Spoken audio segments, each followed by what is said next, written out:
Ini kita akan membaca kitab Al-Bahjatul Mardiyah fil Akhlaq Ad-Diniyah. Jadi sampailah kita pada pembahasan tentang hukukul walidaini. Jadi kita bicara sekarang sebagai seorang anak yang ingin tahu kewajiban kepada kedua orang tua, baik kedua orang tua itu masih bersama kita atau telah lebih dahulu menghadap Allah Subhanahu wa taala. Setiap orang yang dilahirkan di dunia ini tentu dia adalah seorang anak, karena tiadalah orang bisa sampai ke dunia ini lahir tanpa ada ibu dan bapaknya, ya, tanpa ada ibu dan bapaknya. Demikian menurut hukum adat, ya. Jadi adat kebiasaan orang nggak bisa lahir tanpa ibu dan bapak.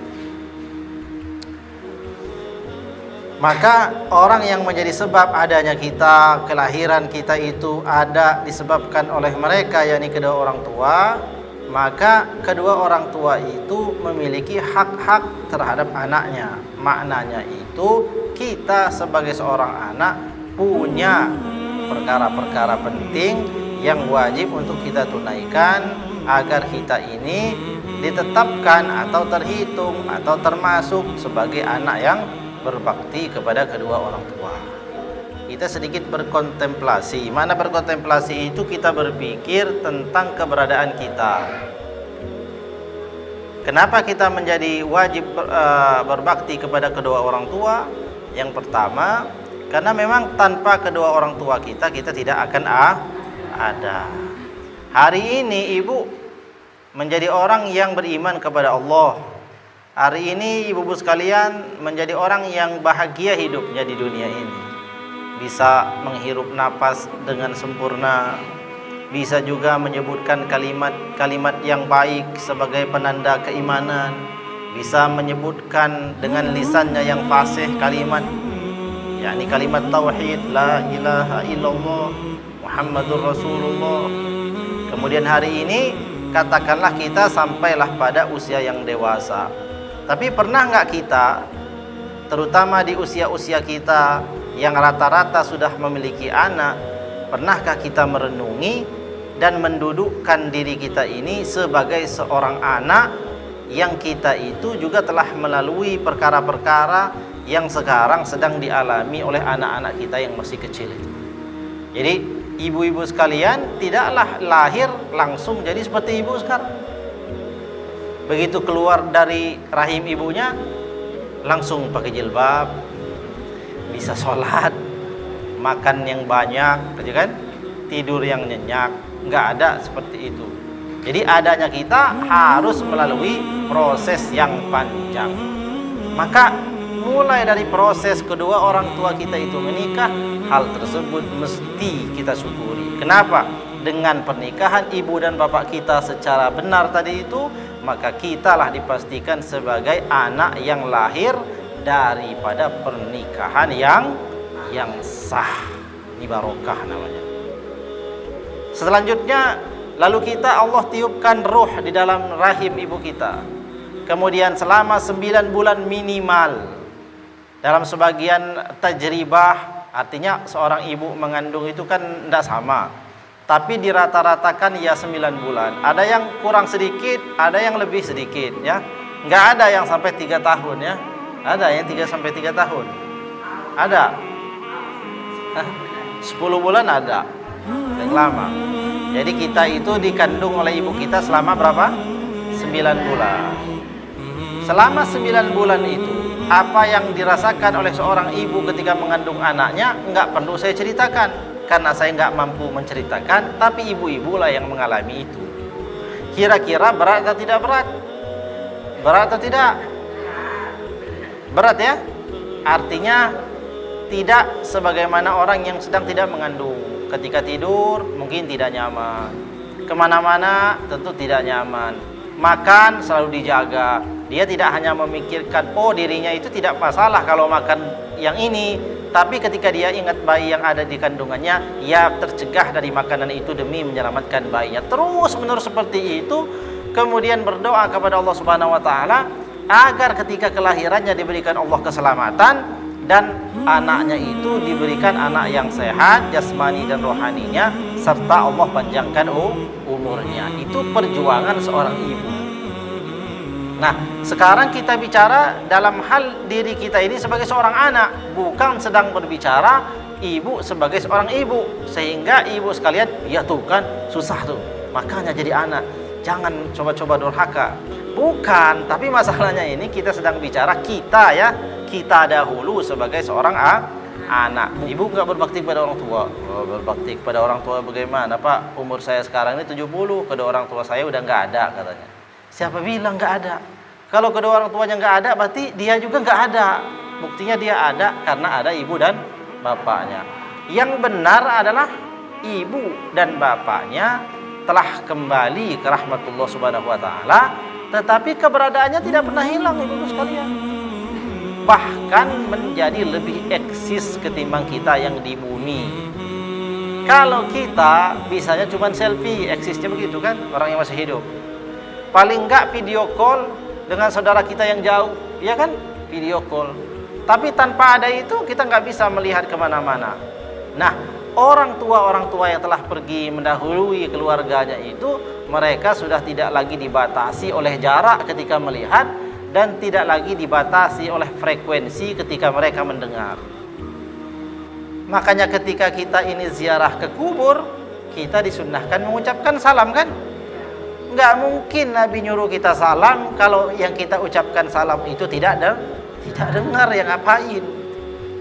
Maka ketika orang ziarah kubur, meskipun jauh kuburannya, ucapkan salam. Kuburan siapa? Kuburan siapa saja, yang penting kuburannya umat Islam. Dia bilang, assalamualaikum ya ahlal kubur, wa inna insyaallahu bikum lahiqun.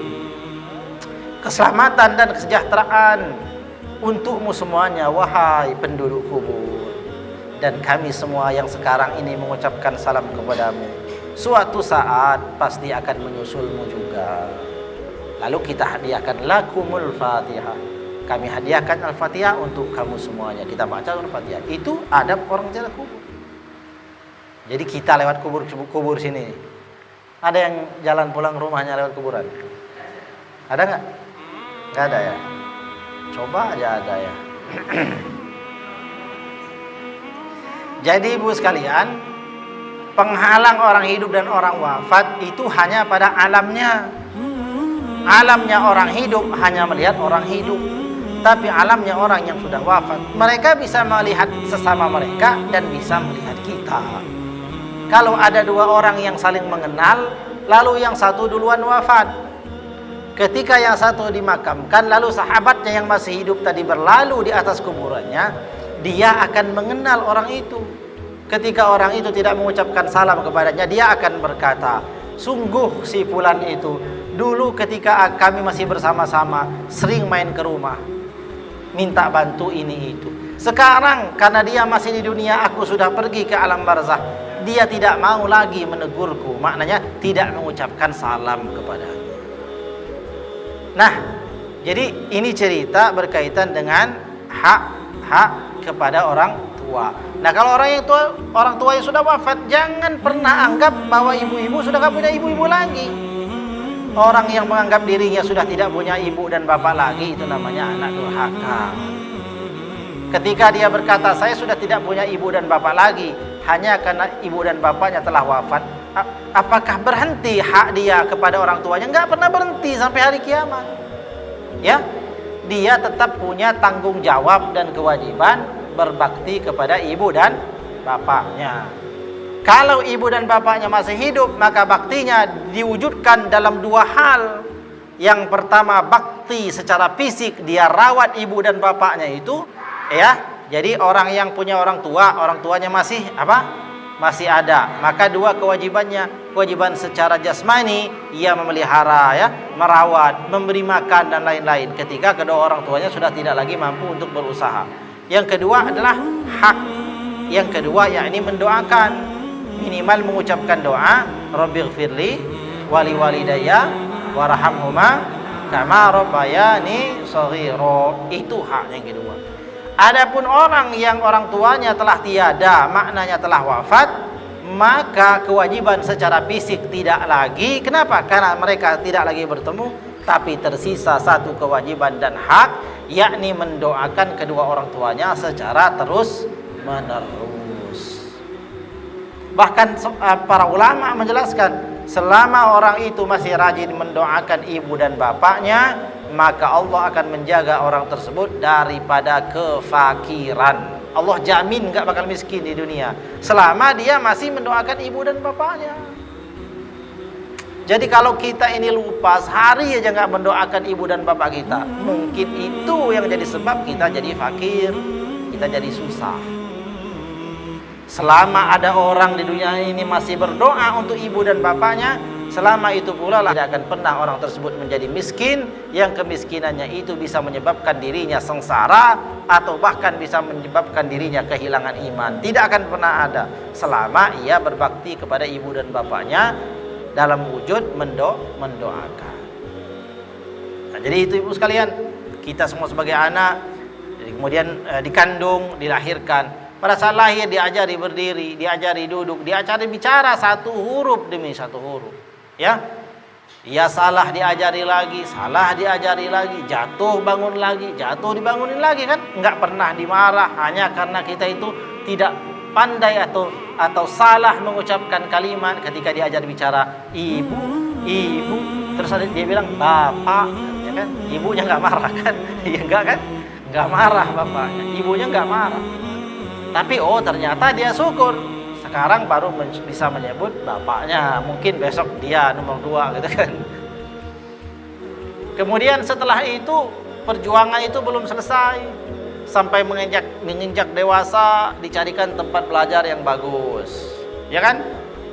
Di mana anaknya itu disekolahkan agar dia mengenal Allah Subhanahu wa taala. Setelah mengenal Allah Subhanahu wa taala, dia bisa kemudian mencari nafkah sendiri tanpa menyusahkan ibu dan bapaknya. Itu diajari.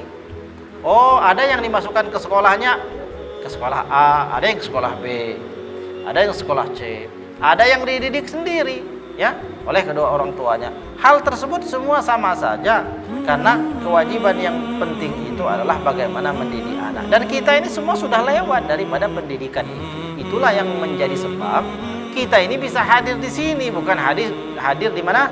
Di diskotik. Ya kan? Kita bisa hadir di masjid ini, syukuri. Kita bukan hadir di tempat orang joget-joget di sana. Ya kan? Di tempat orang hiburan. Bukan, tapi hadirnya kita di tempat yang paling mulia dalam acara yang juga paling mulia. Ini hasil didikan daripada kedua orang tua kita itu. Oleh sebab itu ibu sekalian, begitu tingginya daripada jasa-jasa daripada kedua orang tua kita itu, bahkan jasa yang terbesar adalah menjadi sebab adanya kita di dunia dan menjadi sebab kita termasuk orang yang ada di dunia dan beriman kepada Allah Subhanahu wa taala. Maka Allah Subhanahu wa taala menjadikan ibu terutama sebagai prasyarat masuk surganya orang.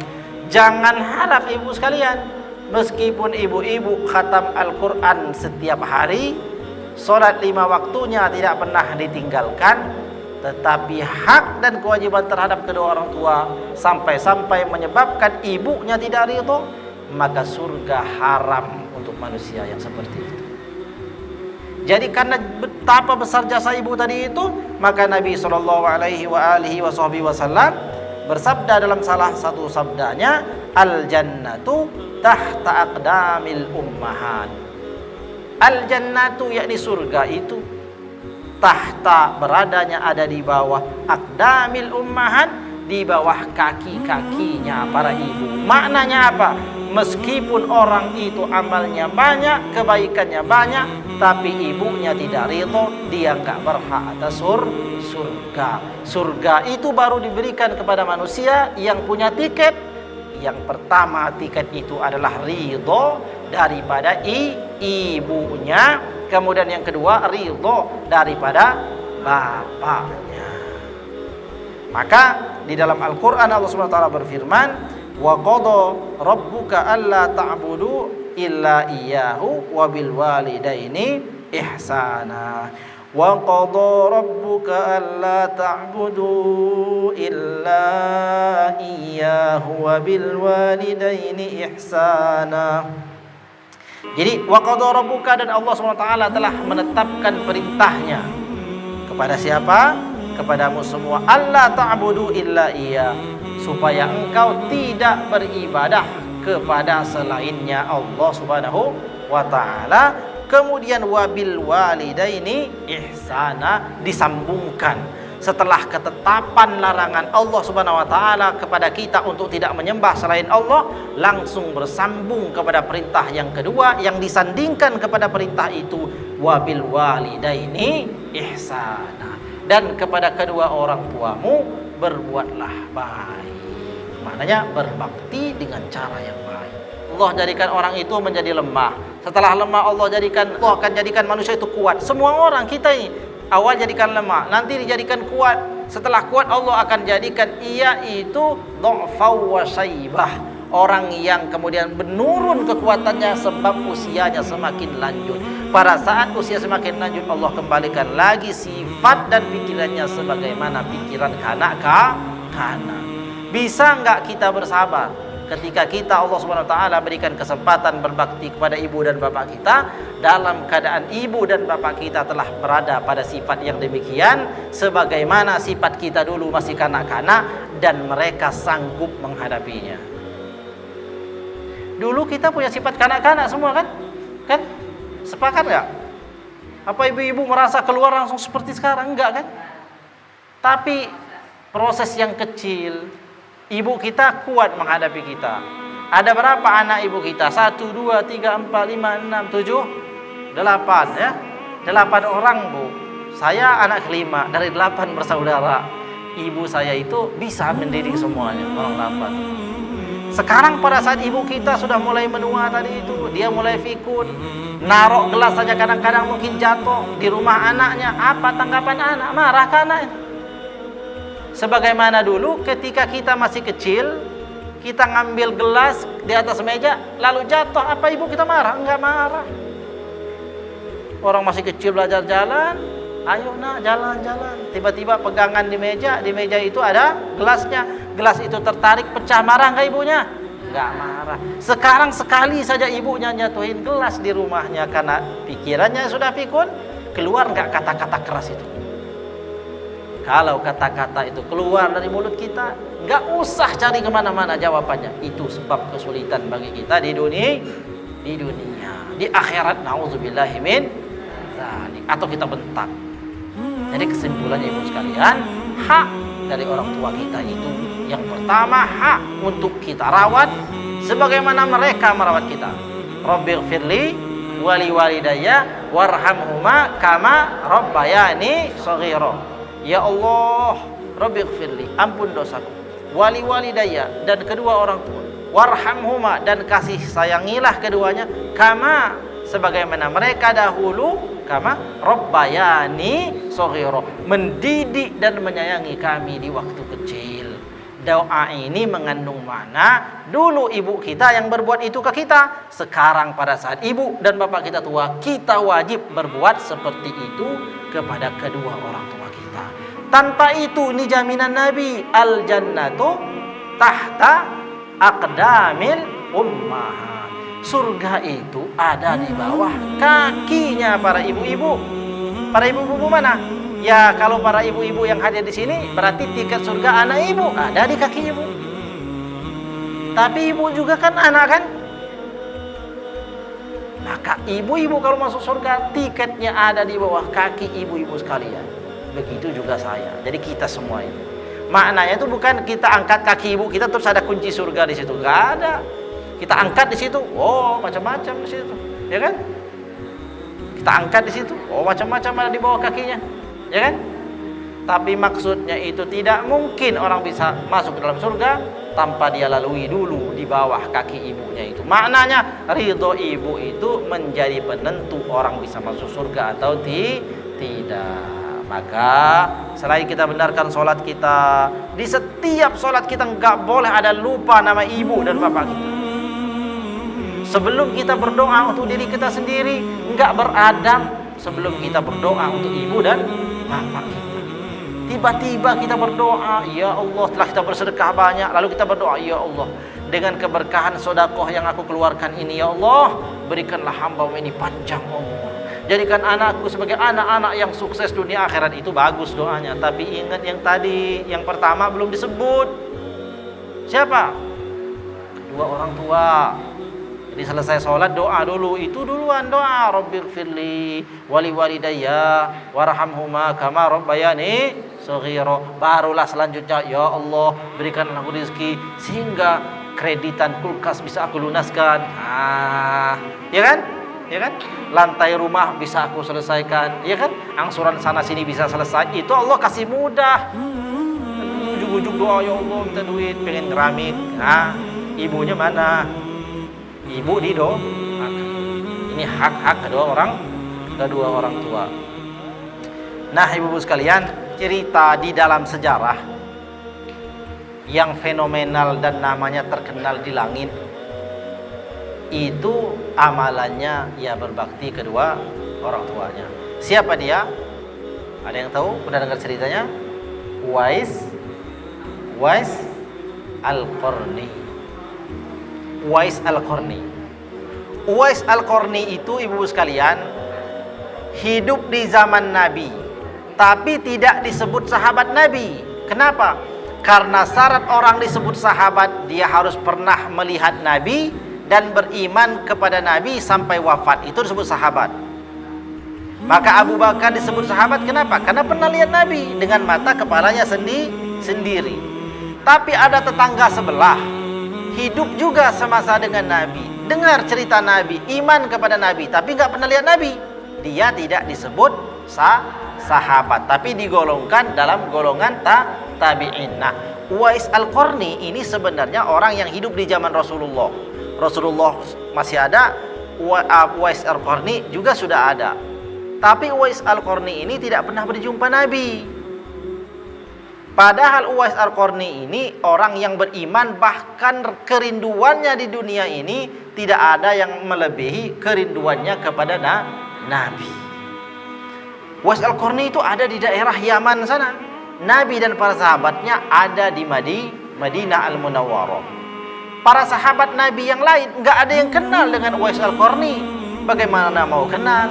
Para sahabat Nabi ada di Madinah, sedangkan Uwais Al-Qarni ada di Yaman. Negeri Yaman dengan Madinah itu jauh sekali, ibu sekalian. Nggak ada video call seperti sekarang, nggak ada SMS, nggak ada. Orang kalau ketemu itu berbulan-bulan, itu pun dengan cara berjalan kaki, naik kuda atau naik unta. Walhasil sahabat Nabi nggak ada yang kenal dengan Uwais Al-Qarni itu siapa. Tapi suatu hari Nabi langsung bercerita tentang Uwais Al-Qarni. Padahal Uwais Al-Qarni itu nggak pernah ketemu Nabi. Nabi juga nggak pernah ketemu Uwais Al-Qarni. Tapi Allah kasih tahu baginda Nabi SAW bahwa ada di dunia ini orang yang bernama Uwais Al-Qarni. Amalan Uwais Al-Qarni ini apa? Pekerjaan Uwais Al-Qarni itu, Uwais Al-Qarni ini orang yang beriman kepada Allah, seorang wali Allah. Dia tidak punya pekerjaan kecuali mencari kayu bakar. Kemudian orang-orang Yaman telah beriman kepada Nabi. Mereka kebanyakan hijrah ke Madinah, atau minimal melakukan perjalanan ke Madinah bertemu Nabi, berbaiat kepada Nabi, selanjutnya pulang lagi. Nah, Uwais Al-Qarni ini nggak pernah berangkat ke Madinah menemui Nabi. Padahal di kampungnya ia terkenal orang yang sangat mencintai Nabi. Begitu ditanya, begitu suatu ketika itu Rasulullah mengumpulkan para sahabatnya bercerita, berwasiat. Jadi Nabi berwasiat kepada sahabat. Sahabat yang dikasih wasiat itu yang pertama adalah berwasiat kepada sahabat Nabi yang bernama Ali bin Abi Thalib. Kemudian yang kedua Umar ibn Khattab. Kemudian Abu Bakar As-Siddiq.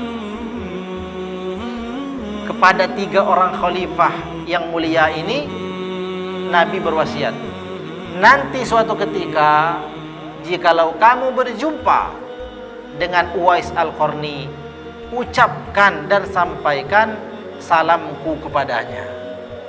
Dan setelah kalian menyampaikan wasiat ini, menyampaikan salam dariku kepadanya, mintalah kalian ini doa darinya. Coba bayangkan, seorang sahabat Nabi disuruh minta didoakan kepada Uwais Al-Qarni, padahal sahabat yang disuruh adalah sahabat Nabi yang dijamin masuk surga, termasuk mubasyiruna bil jannah. Ada 10 orang sahabat Nabi dalam hadis yang disebutkan itu yang dijamin pasti masuk surga itu 10 orang yang disebut namanya. Termasuk salah satunya Ali bin Abi Thalib, Umar ibn Khattab dan Abu Bakar As-Siddiq. Tapi ketiga orang mulia ini disuruh Nabi minta doa kepada Uwais Al-Qarni. Maka setelah Rasulullah ini wafat, belum ada orang Uwais Al-Qarni datang, belum ada. Di zaman Khalifah Abu Bakar As-Siddiq dicari, belum ketemu, belum ada. Namanya Uwais Al-Qarni. Baru ketika Abu Bakar As-Siddiq wafat, Khalifah itu digantikan oleh Umar bin Khattab. Baru Umar bin Khattab dan Ali bin Abi Thalib ini berangkat kemana-mana, mencegat semua orang yang datang dari Yaman, ditanya, adakah kalian ini yang bernama Uwais Al-Qarni? Oh, enggak ada. Datang lagi kelompok yang lain yang berasal dari Yaman, ditanya, adakah di antara kalian yang bernama Uwais Al-Qarni? Enggak ada. Sampai suatu ketika bertemu dengan kelompok kecil orang, para saudagar-saudagar, ditanya, wahai tuan-tuan saudagar, adakah di antara kalian ini Uwais Al-Qarni? Lalu kepala rombongan jawab, Uwais Al-Qarni, orang yang pekerjaannya tukang angon kambing itu yang kamu cari-cari. Cari di sana. Dia orang yang kami bayar untuk mengurus ternak-ternak kami, ada di rombongan paling belakang. Itu kata kepala rombongan tadi. Lalu dicari. Di paling ujung daripada rombongan tersebut ada seorang laki-laki yang lusuh bajunya. Pekerjaannya mengurus ternak-ternak. Orang tuh kalau mau hijrah ke Madinah itu bawa ternak ya, itu nyewa orang bayar ngurusnya juga. Ternyata Uwais Al-Qarni itu disewa orang-orang Yaman itu untuk mengurus ternak mereka supaya bisa ikut rombongan ke Madinah, ya kan? Ke Madinah. Begitu di tengah-tengah ternak itu Uwais Al-Qarni ini menghadap ke belakang tanpa melihat kepada orang yang datang. Lalu langsung berbicara. Sahabat Nabi yang bernama Umar ibn Khattab dan Ali bin Abi Thalib yang bertanya, duhai tuanku, assalamualaikum, benarkah engkau yang bernama Uwais Al-Qarni? Maka dijawab, waalaikumsalam. Apakah yang datang kepadaku ini adalah orang mulia, yakni Umar bin Khattab dan Ali bin Abi Thalib? Mereka menjawab, subhanallah, benar, kami adalah orang tersebut. Padahal mereka tidak pernah saling mengenal, enggak tatapan muka juga. Uwais Al-Qarni ngadep sana, mereka menghadap di belakang. Walhasil ngobrol lah mereka, kamu yang Uwais Al-Qarni, benar. Apakah kamu tidak rindu kepada Rasulullah? Tersungkur langsung Uwais Al-Qarni itu menangis terseduh-seduh, lalu berkata, tidak ada makhluk di muka bumi ini yang ada yang lebih aku rindukan ketimbang baginda Nabi SAW. Dan sekarang aku sedang dalam perjalanan ingin mengunjunginya, baginda Nabi SAW. Lalu dijawab dua sahabat ini, wahai Uwais, sesungguhnya Rasulullah menitipkan salam untukmu, dan engkau harus tahu bahwa Rasulullah telah lama pergi. Maknanya wafat. Ini Uwais Al-Qarni belum tahu kalau Rasulullah sudah wafat. Zaman sudah berganti dua pemimpin. Abu Bakar sudah wafat ya. Lalu kemudian diganti oleh Umar bin Khattab. Obrol bertanya. Kami punya wasiat. Yang pertama, wasiat Nabi kepada kami menyampaikan salam Nabi kepadamu. Yang kedua, kami diperintah Nabi meminta supaya engkau mendoakan kami. Ya Uwais, engkau maha tahu.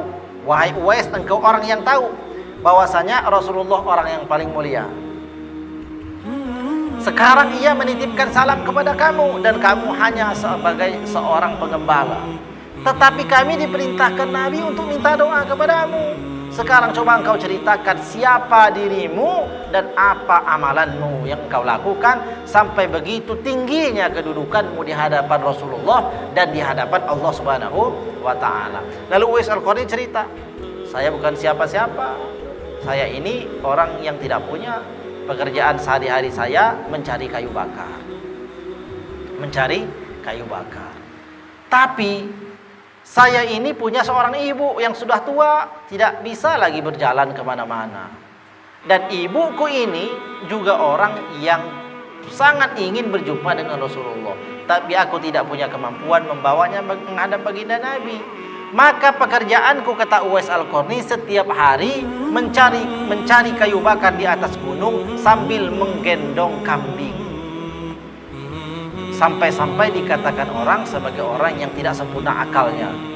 Coba, setiap hari gendong kambing di belakangnya, pergi ke atas gunung cari kayu bakar. Dari gunung dia bawa kayu bakar, begitu juga sambil menggendong kambing. Terus menerus berulang-ulang. Tapi begitu ditanyakan apa tujuannya, tujuannya satu. Tujuannya mencari kayu bakar untuk menghidupi keperluan ibunya.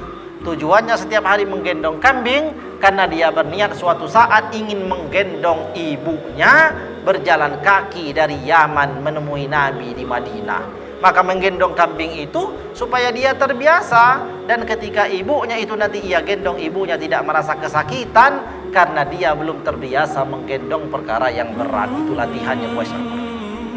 Ini orang berbakti kepada orang tua sampai seperti itu, supaya dia bisa gendong ibunya ketemu Nabi jalan kaki. Latihan setiap hari nyari kayu bakar sambil gendong kambing. Orang bilang orang gila, dia nggak peduli. Karena yang di hatinya adalah cintanya kepada Allah, cintanya kepada Rasul, dan cintanya kepada ibunya. Oleh sebab itu orang yang bernama Uwais Al-Qarni, meskipun hidupnya di zaman Rasulullah tidak disebut sahabat karena tidak pernah melihat Nabi, tapi Nabi sudah mengenalnya meskipun Uwais Al-Qarni belum berjumpa dengan Nabi. Orang yang mulia sekelas Khalifah Umar bin Khattab dan Ali bin Abi Thalib sekalipun, mereka justru diminta supaya minta doanya Uwais Al-Qarni. Siapa orang yang di bumi ini tidak terkenal, dialah Uwais Al-Qarni.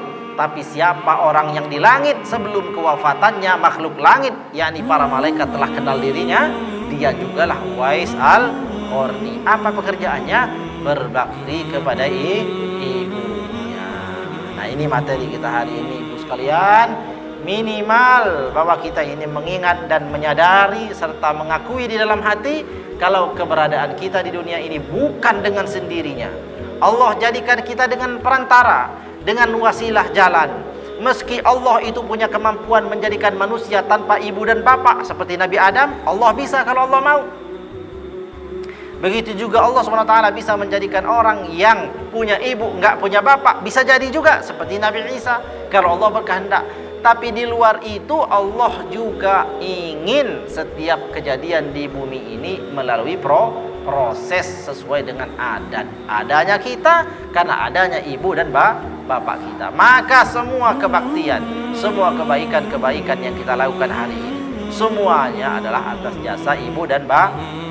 Maka janganlah kita lupa terhadap ibu dan bapak kita. Kalau ibu bapak kita masih ada, maka penuhilah keperluannya semampu kita penuhi. Tapi kalau kedua orang tuanya sebagian atau salah satunya atau dua-duanya telah pergi menghadap Allah SWT, maka jangan berhenti berbakti kepada kedua orang tua dengan mendoakan keduanya setiap saat sebelum berdoa untuk diri sendiri. Dan ketika kita diberi Allah rezeki, bersedekahlah atas nama kedua orang tua. Nah, ada di sini yang orang tuanya sudah wafat? Coba dua-duanya. Nah, satu ibu, satu dua-duanya. Nah, dua-duanya. Ketika kita dapat rezeki, walau hanya seperak atau 500 rupiah, memberi jajan anak-anak yang main di depan rumah, kasih jajan 500 itu, atau memberi apa saja. Niat, ya Allah, ini pahala perbuatan ini, aku mohon kepadamu sampaikanlah kepada ibu dan bapakku. Kasih itu sampai. Baca Quran, Al-Fatihah minimal setiap hari, minimal. Ya Allah, sampaikanlah pahala baca Al-Fatihah ini kepada ibuku siapa binti siapa, juga kepada bapakku siapa bin siapa, lahum Al-Fatihah, baca Al-Fatihah sampai. Itu bakti kepada orang tua.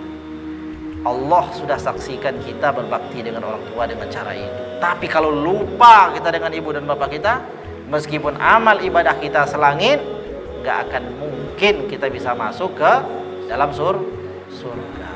Jadi berdoalah agar Allah menjadikan ibu-ibu kita, bapak-bapak kita ridho kepada kita semuanya, dan berdoa juga kepada Allah SWT agar kita semua diberikan anak-anak juga yang soleh dan solehah yang juga berbakti kepada kedua orang tuanya.